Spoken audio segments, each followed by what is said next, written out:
Je trouve ça un peu absurde. Des buttes de neige d'un maximum de 3 mètres de hauteur avec une pente modérée, une zone d'attente et une de remontée clairement identifiée et des inspections quotidiennes par les équipes écoles.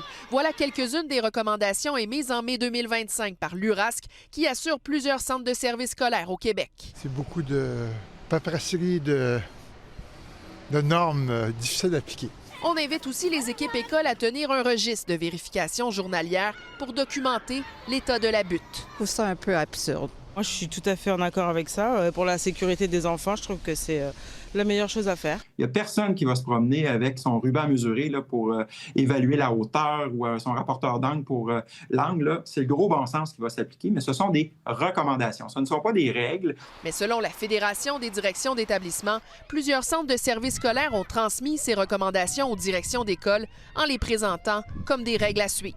Ça fait déjà quelques jours qu'on avait déjà reçu des échos de personnes qui nous disaient que c'est très intense comme application des règles et très difficile d'assurer l'encadrement. Je n'ai pas le nombre, mais assurément, plusieurs centres de services ont transmis l'information en interprétant les recommandations comme quelque chose qui était à faire. Dans un courriel envoyé à TVA Nouvelles, l'assureur indique avoir émis ses recommandations suivant une directive ministérielle imposant l'aménagement de buttes de neige dans les cours d'école. Il ajoute qu'il s'agit de mesures pour atténuer le risque et que les recommandations n'imposent pas un nouveau fardeau pour le personnel scolaire. Nous, on va rester avec l'idée qu'il y a moyen de faire les choses simplement et de façon sécuritaire. Maintenant, faites-nous confiance, on va s'occuper des enfants comme il faut.